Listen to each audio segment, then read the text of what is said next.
चंद्रदेव जी खड़े हैं, हम इनके सब साथ हैं। पूर्व सैनिक जो हैं नई दिल्ली के जंतर मंतर पर इनका तमाम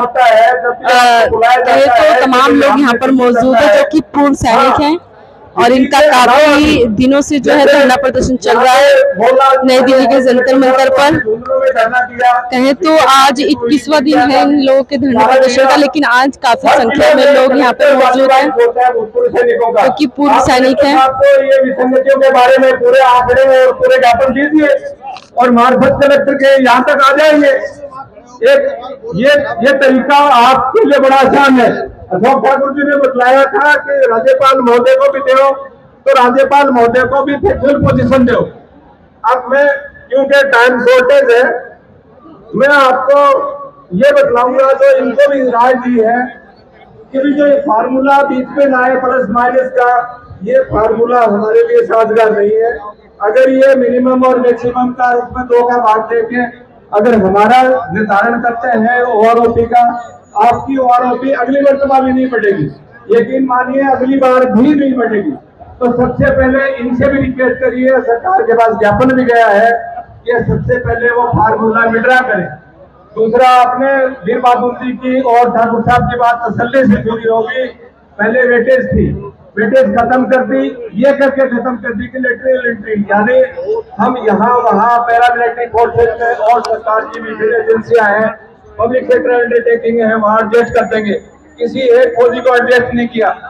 तीसरा मुख्य पॉइंट ये है कि अगर यहाँ पे पे कमीशन में फैक्टर होता है, वहाँ फिटमेंट फैक्टर बोलते जिससे है 3 पॉइंट लेवल 3 के अगर सिपाही को फिक्स किया, 3 पे नहीं आना था, हिसाब से सिपाही 4 नंबर पे आना चाहिए था।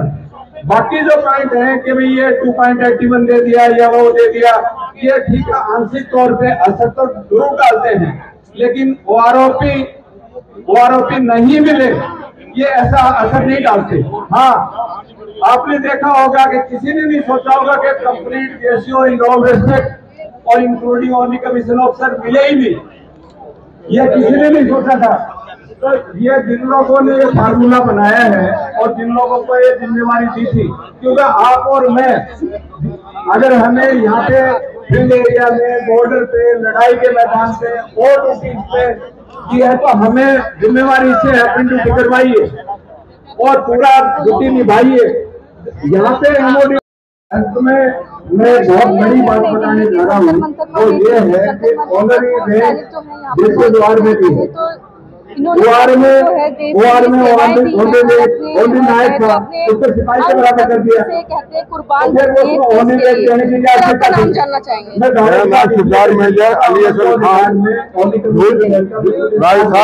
शेखावाड़ी से बिलोंग करता हूँ और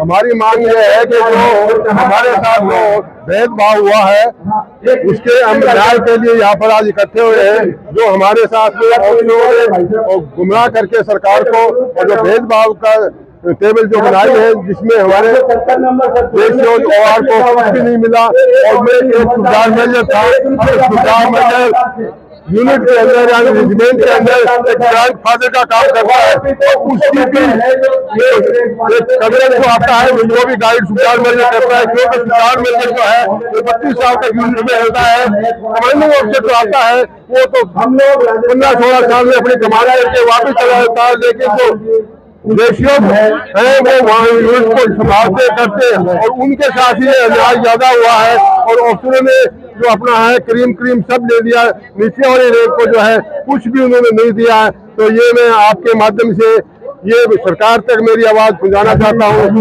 ये रेशियो ओआर का साथ में जो ना इंसाफी की गई है, भेदभाव किया गया है, उसको दूर किया जाए, अन्यथा सरकार को इसका हर्जाना भरना पड़ेगा। और जो जिन्होंने गुमराह किया है सरकार को, वो भी इसमें दोषी होंगे। और ये जितने भी पूर्व सैनिक आज आप यहाँ जंतर मंत्र पर देख रहे हैं, इतने ही नहीं, ये 28 लाख पूर्व सैनिक हैं और उनके परिवार हैं, वो सरकार के जब बरखिलाफ चले जाएंगे तो सरकार को जाना बनना पड़ेगा। इन्हीं की बोलो रेवाड़ी में, यानी कि वोटों का नुकसान होगा। हाँ वोटों का नुकसान होगा। जब रेवाड़ी के अंदर मीटिंग जो हुई, पैर भी मेरा पैर भी 1971 की लड़ाई में ब्लास्ट में खराब हुआ था, और आज भी मैं मतलब जब शहीद दिवस मनाया गया तो हम हमारे साथ वो शहीद हो गए थे, उसके अंदर राजौरी क्षेत्र में उन पोस्टर को ले गया, क्योंकि मेरी भावना है कि हमारे जो शहीद हुए हैं उनको सच्ची श्रद्धांजलि भी मिलेगी, जब सरकार उनकी आवाज को सुनेगी। और हम वहाँ जाकर के श्रद्धांजलि दी है इस उम्र के अंदर और इस हालात के अंदर। तो मेरी यही सरकार से और अफसरों की बात न मान करके इनकी ये जिद की है वो जेसीओ है, वो जेसीओ की आवाज और जवानों की आवाज सुनी जाए। यही लड़ाई लड़ते अफसर तो पीछे रहते, वो तो सिर्फ आदेश के हम पालना करते और उस आदेश से ही हम लड़ाई लड़ते। उनका हौसला अफजाई जो है जेसीओ और सुधार नगर करते, उनकी देखते वो देखते, सारी चीजें वो देखते, उनको ही केंद्र में है छोड़ दिया गया है। ये बहुत ही दुर्भाग्य की बात है और हमारे साथ धोखा हुआ। सारा क्रेडिट ऑप्शन ले गए, हमारे कुछ भी नहीं दिया। धन्यवाद। 3% अधिकारी है जो 97% सैनिकों का हक मार रहे हैं।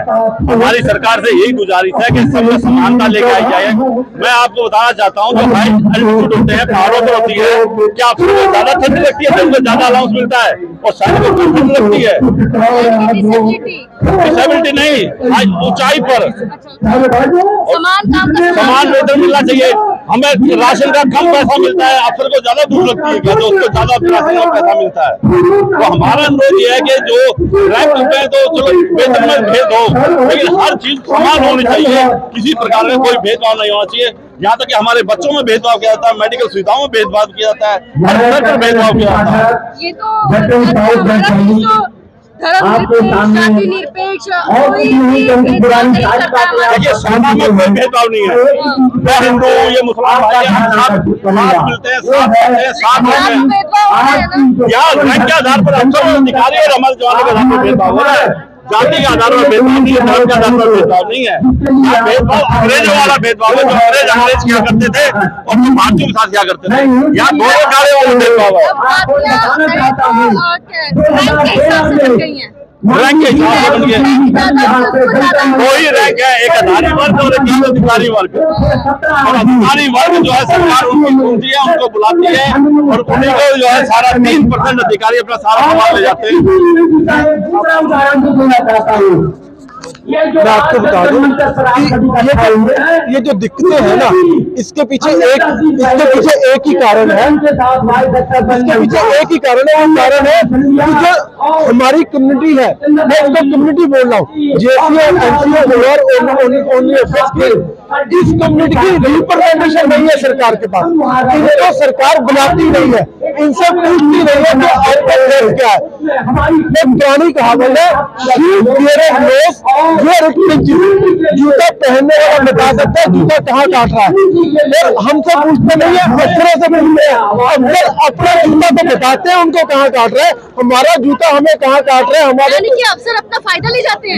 अफसर यही हो रहा है, असल मुद्दा ही यही है कि सरकार जो डिफेंस अपना काम बनता भाड़ में जाए, और सैनिक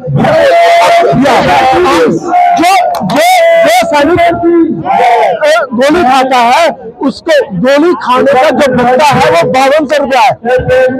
5200 रुपया मिलिट्री सर्विस में मिलती है एक सैनिक को, जो कि बॉर्डर पे खड़ा गोली खा रहा है, और एक नर्स जो कि उस सैनिक का इलाज करती है हॉस्पिटल के अंदर, वही मिलिट्री सर्विस पे उसको 10,500 रुपये मिलती है, उससे 2 गुना ज्यादा, और अफसर को 15,500, 3 गुना ज्यादा। ये तो आने वाली पीढ़ियों के लिए हम सरकार को ये भी बताना चाहते हैं, जो आज की जो बच्चा है, जो आज अभी इसी सेकंड पैदा हुआ है, 18 साल बाद जब वो भारत की फौज में भर्ती होगा, वो सोशल मीडिया में पूरी तरह से नोन होगा, फेसबुक, ट्विटर, इंस्टाग्राम, इन सब चीजों से अवेयर होगा। जब वो ये भेदभाव देगा तो मुश्किल हो सकती है सरकार को और सरकारी अफसरों को और डिफेंस के कमीशन अफसरों को ये बात समझनी पड़ेगी, बदलना पड़ेगा। बदलाव ही जिंदगी है, लेकिन जो भारत सरकार, आर्मी, एयरफोर्स, नेवी के जो अफसर हैं वो अपने आप को बदलना नहीं चाहते, ये सबसे बड़ी समस्या है। वो मानसिकता अंग्रेजों वाली है, वो तानाशाही है, वो चल रही है, चलती आ रही है। अंग्रेज चलेगा, गोरे चलेगा, काले आगे।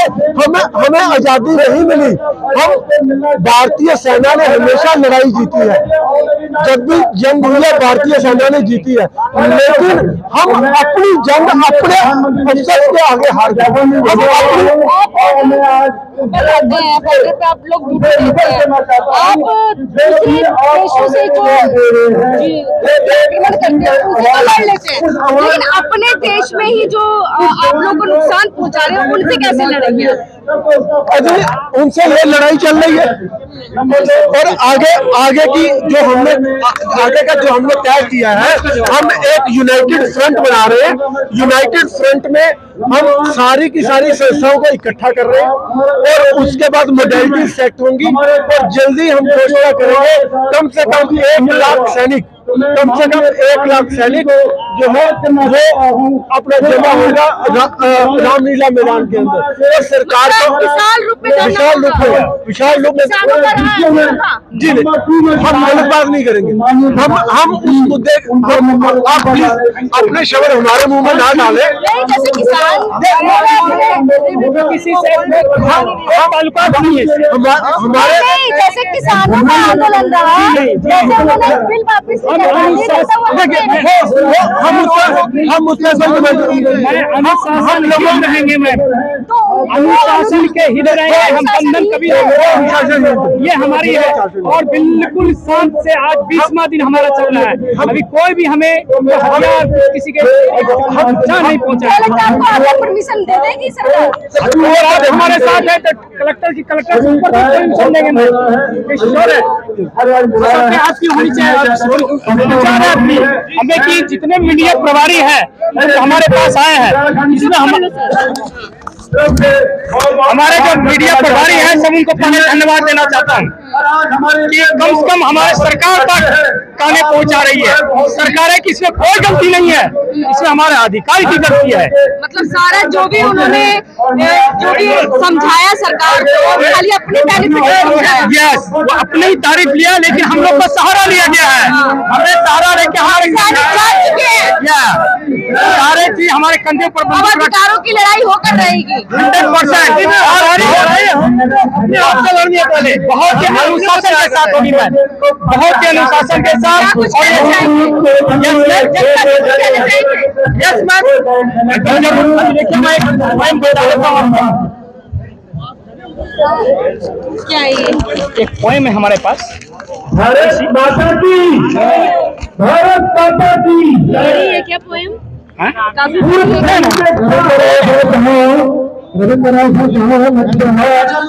ज्यादा टेक्निकलिटी में नहीं जाऊंगा, हम लोगों ने उसके बारे में आंकड़े किए हैं। देखिए मैम, एक कहावत है, प्यार तो बहुत लोग करते हैं, प्यार बहुत लोग करते हैं दुनिया में, प्यार बहुत लोग करते हैं दुनिया में, पर प्यार की कीमत विश्वास की होती है। यहाँ पर हमारे साथ सारे अधिकारी, भारतीय सशस्त्र सेना के जितने से अधिकारी वो हमारे साथ विश्वासघात किया है। विश्वास के ऊपर ही हम ये हमारे पलटन के ऊपर आगे बढ़ते हैं। अगर हम उनको विश्वास नहीं दिलाए तो आज नहीं हुआ।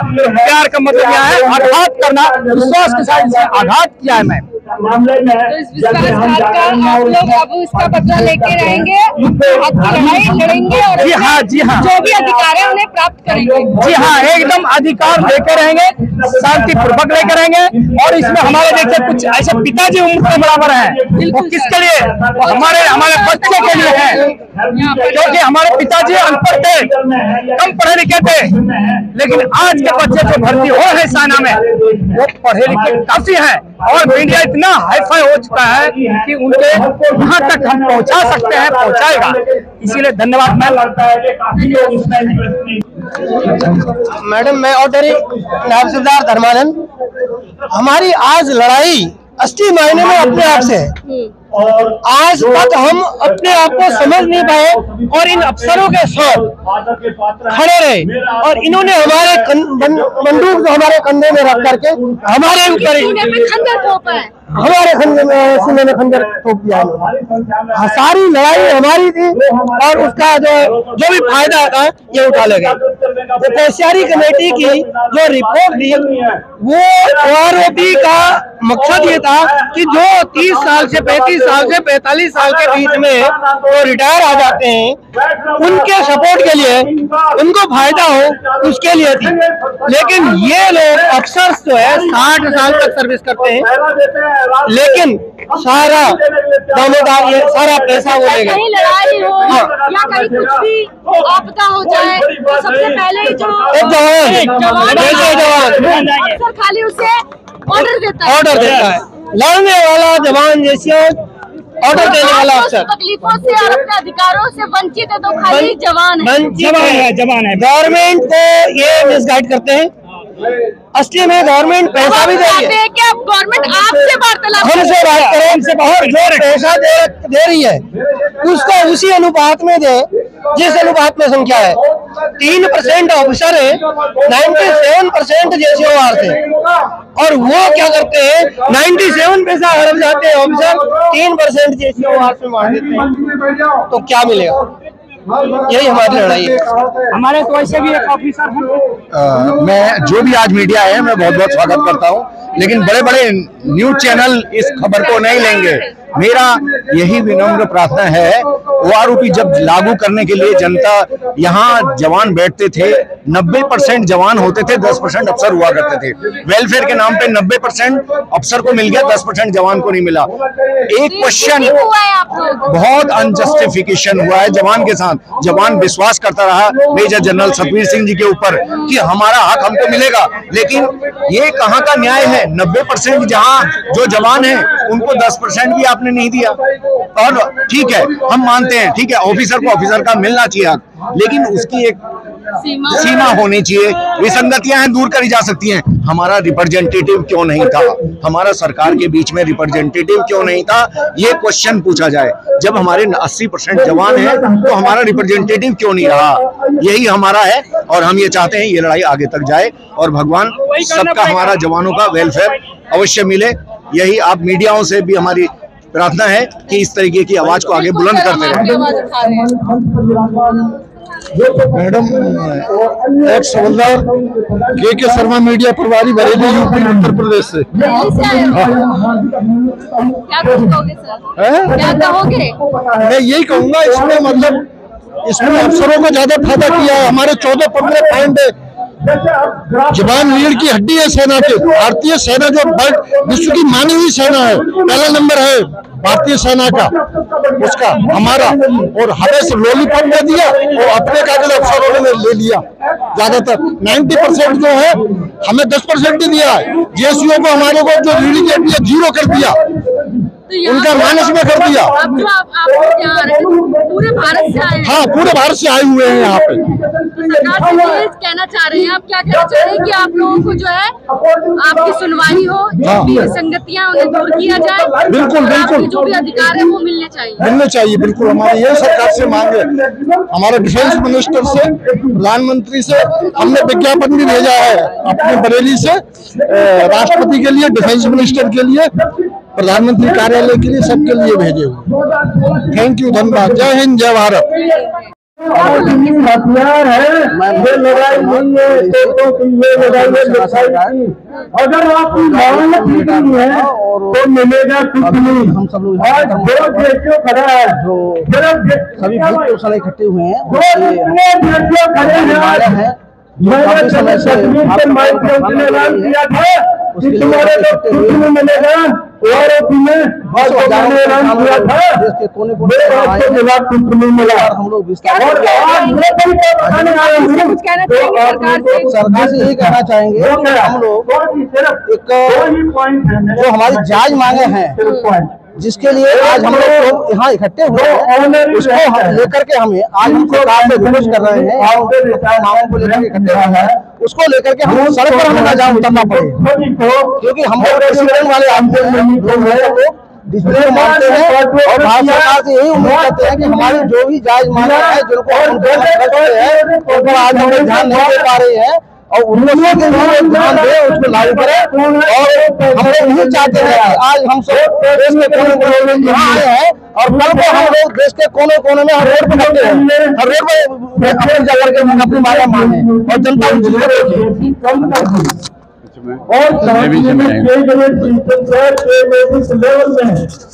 वहाँ पर जो है आपकी मैं रिटायर्ड नेवी से MCQ आर्टिफिशियल MCQ EAR और हमारी सबसे बड़ी प्रॉब्लम ये इन्होंने कर दी है, ये जो टेबल 7 और टेबल 8 के डालते हैं, टेबल 8 में इन्होंने प्री 2006 और पोस्ट 2016 वाले डाले हैं, जो कि बिल्कुल बेइंसाफी है, कोई इंसाफ नहीं है। क्योंकि अगर 1 रैंक 1% कैसे रह गया, तो वैसे खत्म हो गया। 2018 को बेस माना था लेने के लिए और 2016 वालों को दे दिया, जो उसके बाद रिटायर हुए, तो उससे पहले रिटायर हुए उनका कोई नाम पता ही नहीं है, उनका सारी बल्कि पेंशन और कम हो गई है, और कम होने का मतलब ही नहीं करता, समझे ना।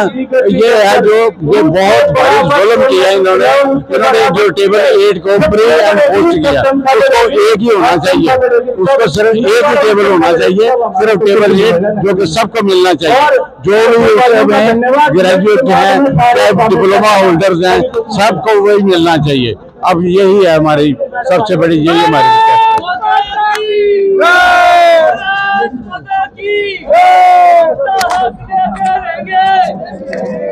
बोलोगे डिमांड